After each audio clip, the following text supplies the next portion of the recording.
That there's something out there that we're not sure what it is. The skookum wild man is an actual real creature, and it exists.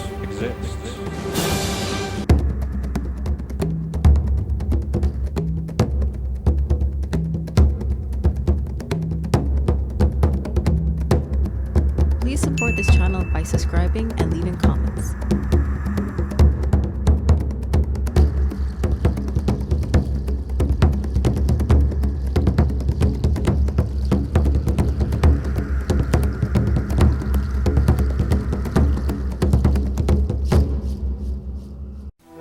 They are real. Everyone's a kook until they see one. I don't think there's any question that they're here. Deploy a camera trap up here in this area. That'd be a really good spot because that's not too far from where we found the skookum cat 3 years ago. Nice, okay. What my dad and I saw that day was real.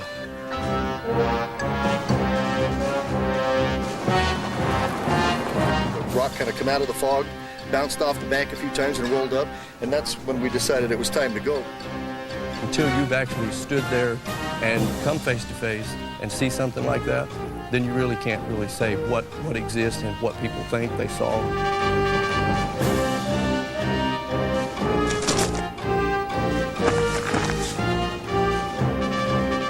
We were basically on edge all night long.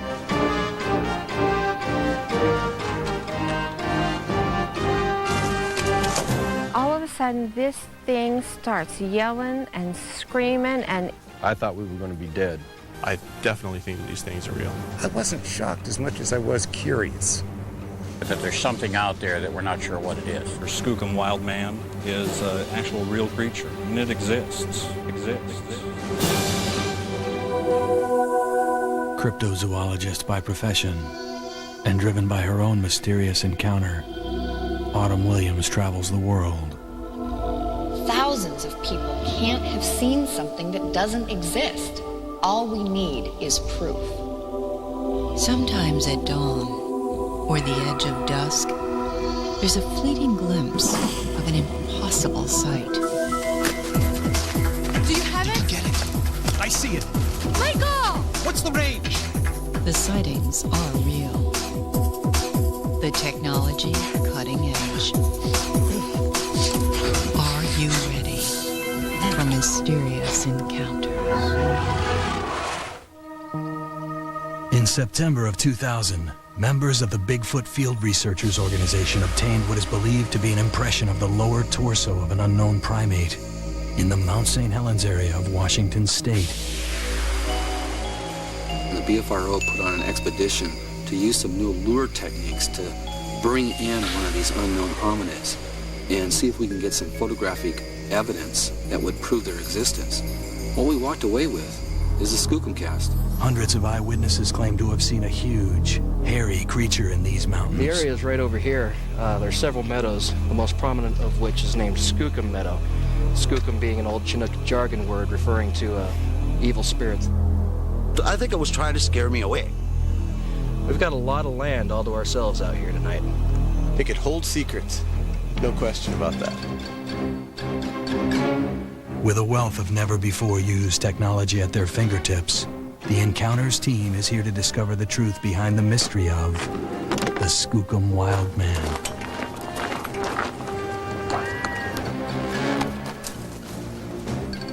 Does the Skookum Wild Man really walk these dark woods? The Encounters team and I intend to find out. If I would have thought for a minute it was a bear, we'd have definitely hung around. While driving the scenic back roads of the Mount St. Helens area, Jerry Kelso and his wife came upon what they thought was a man in a gorilla suit. I was very skeptical that this was not anything other than a human being in some type of a suit. But when Kelso locked eyes with a living Skookum Wild Man, his world was turned upside down. Well, when that thing turned around and looked at me and I saw its eyes, I wasn't at that point wanting to chase it anymore. Confusion is a common reaction during an encounter. Many witnesses say they initially thought they were looking at a bear, or even a man in a fur suit. I suppose the mind tries to correlate what it's seeing with a known animal. Autumn Williams is a nationally known cryptozoologist and field researcher, a specialist in the search for as yet undiscovered species. But some sightings are so clear and so close, there is no doubt in the witness's mind. All I can say is I know what I saw, and my dad saw it with me. The Encounters team and I are on our way to Skookum Meadows in Skamania County, Washington, to discover the truth behind tales of the Skookum Wildman.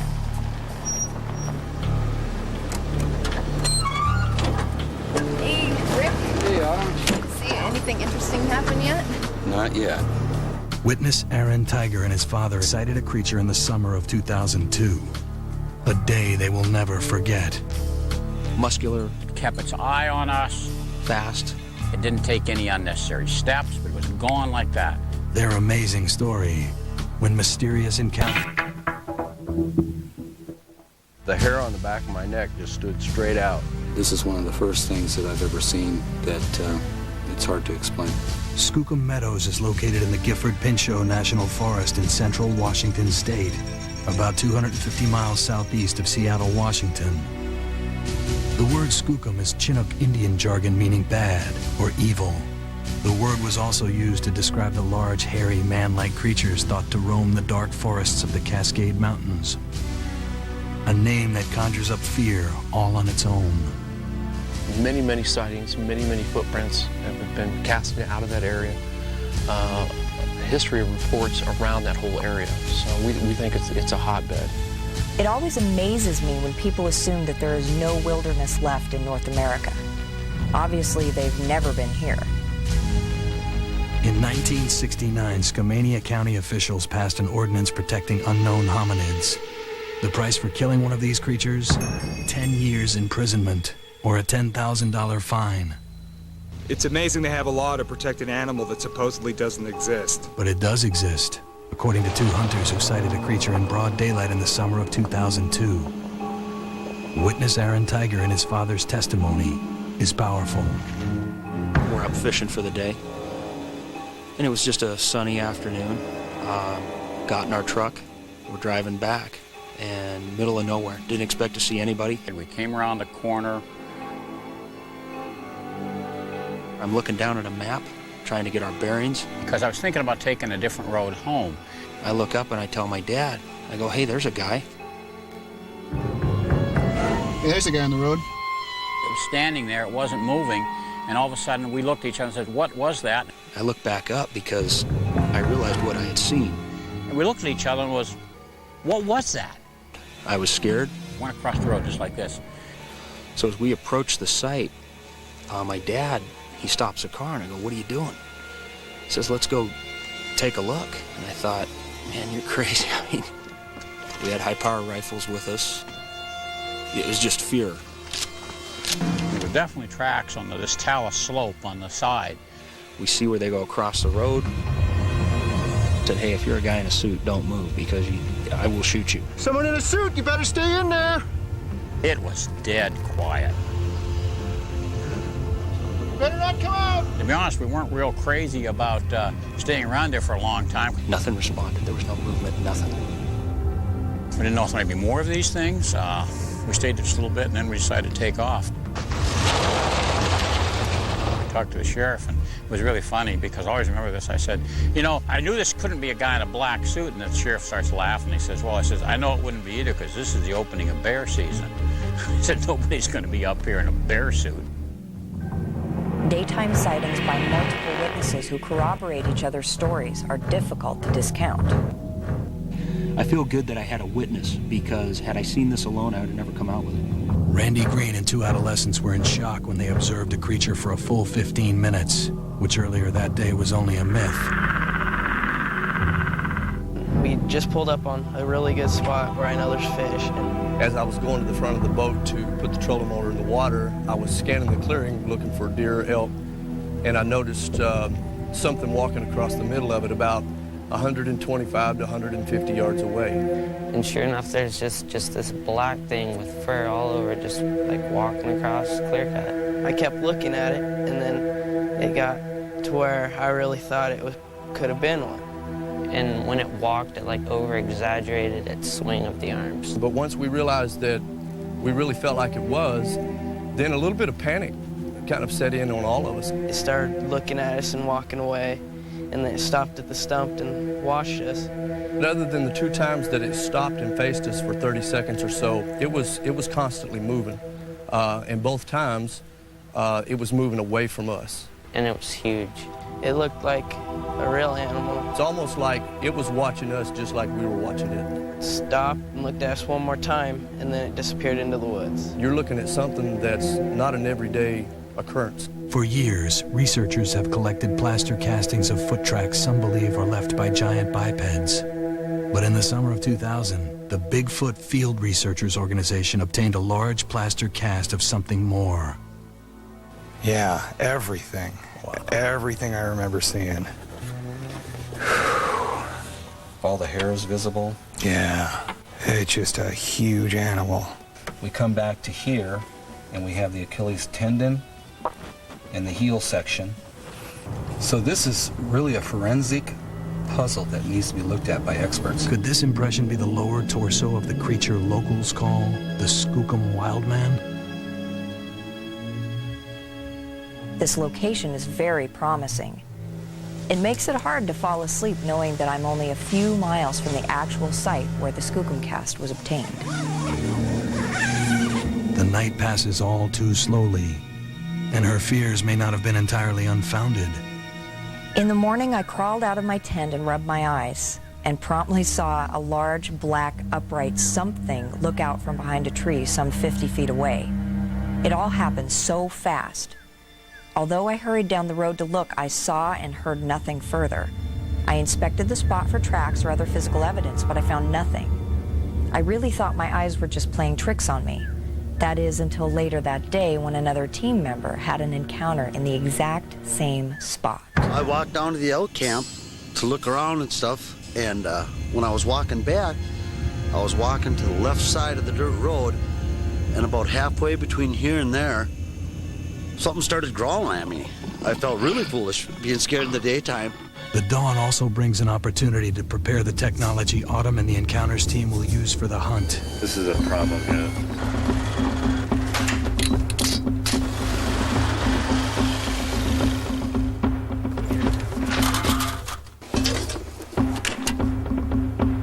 Getting ready for night mode.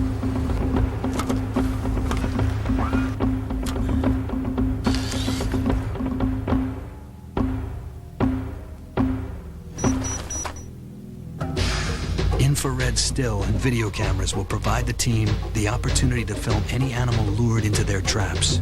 A micron thermal imaging unit held aloft by a 13-foot Photograph Skydock helium balloon will offer nighttime aerial surveillance. Used in conjunction with audio and scent baits, the team dreams of capturing physical and video evidence. The perfect mobile surveillance system is silent and agile, utilizing gravity alone to cover large distances. One of the most successful researchers was Roger Patterson. He used a horse with a camera. Researcher Richard Knoll has devised another tool in an attempt to obtain proof that these creatures exist. This is no ordinary mountain bike. It is equipped with a hands-free flash trigger, high-speed film, and the ability to take multiple high-quality photographs within seconds. This black bear cub photo proves its capabilities. Looks like I'm ready. Although less mobile, Michael Durham, a professional wildlife photographer, readies a sophisticated multiple-angle camera trap that will take wildlife photographs so clear that an unknown creature stepping into this trap would be magazine cover quality. Setting up camera traps is a bit of a specialty. It requires a lot of equipment, motion sensors, cameras, lots of batteries, flashes. Most of all, it requires a good spot to set up. Supplemented by GameView digital still camera traps, the forests around the team's base camp are guarded by silent sentries.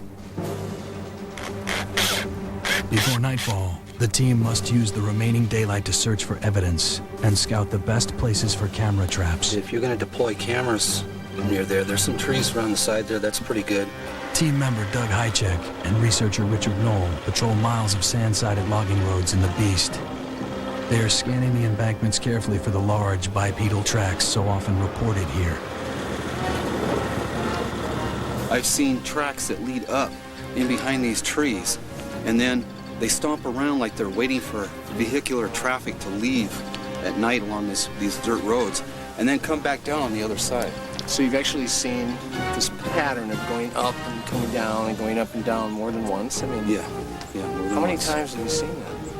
Oh, probably a dozen since I've been looking for it. Really? With ash from the 1980s Mount St. Helens eruption everywhere, the ground here is ideal for tracking.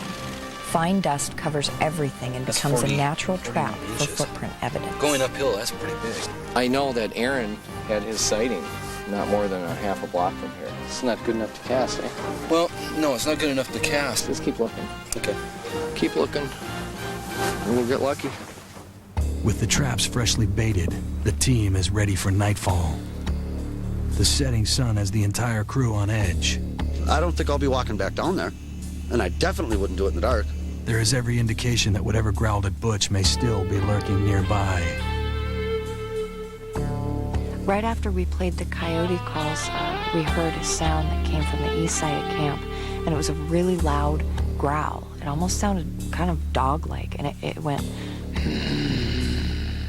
like that. It was only once. And it didn't sound like a bear, but I would imagine it was about the size of the lungs in a bear.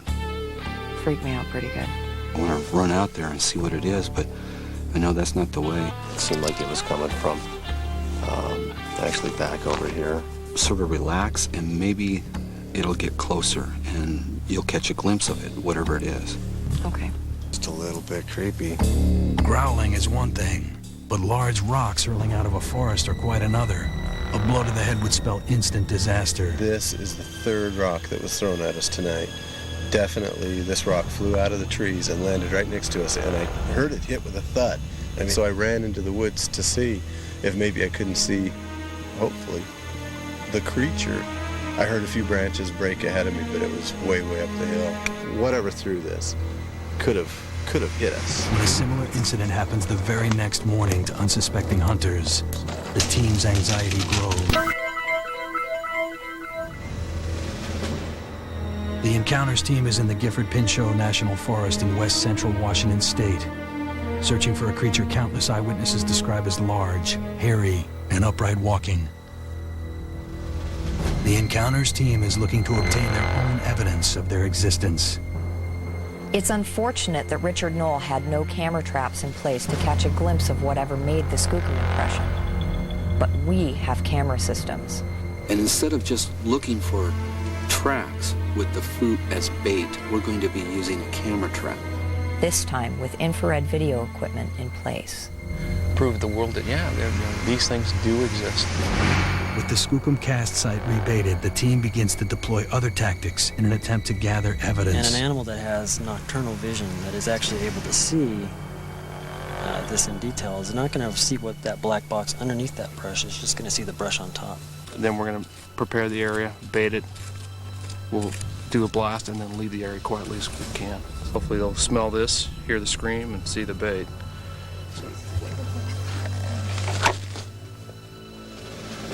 Make the offering look right here. Hopefully they'll smell this.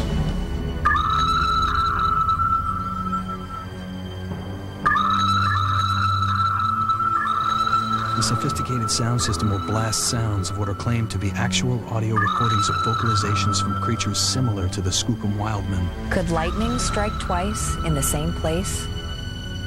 Wild animals are frequently caught off guard by quiet, fast-moving bicycles on downhill logging roads. The Encounters team has assembled these specially designed camera-equipped mountain bikes, attempting to have an unexpected face-to-face encounter with a creature and obtain photographic evidence.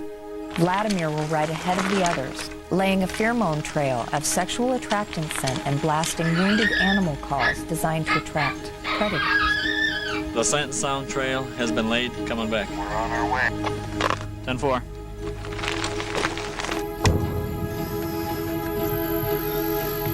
The Flotograph Skydog system and the thermal cam give us an eye in the sky. It's an incredible forest surveillance system. And the best part? Any creature out there may be able to see us, but it doesn't know that we can see it. Ooh, those are bears. fingerprints, are they? Come again? We got a couple footprints here, but it looks like a bear or a cougar. You're serious? The Encounters team is on the hunt. Little do they know, one of the activated cameras has been triggered. But just what has it captured?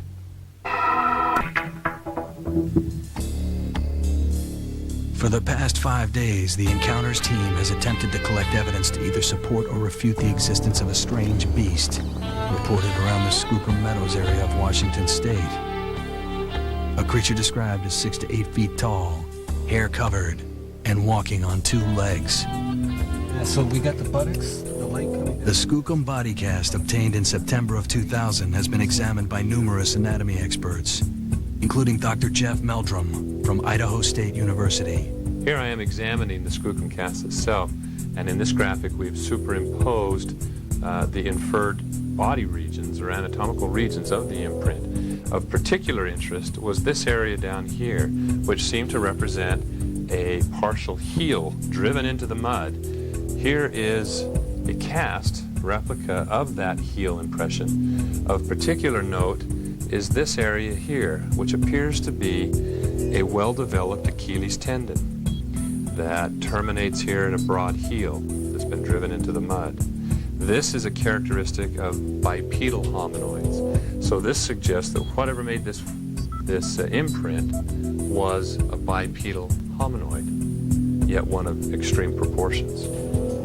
Autumn Williams and the Encounters team have set up hidden motion-activated cameras and recorded hundreds of hours of tape. All but one of the images captured were of an identifiable animal. This photo, taken by a Game View still infrared camera trap, is simply unexplainable, but too vague for scientific scrutiny. Is it human or something else?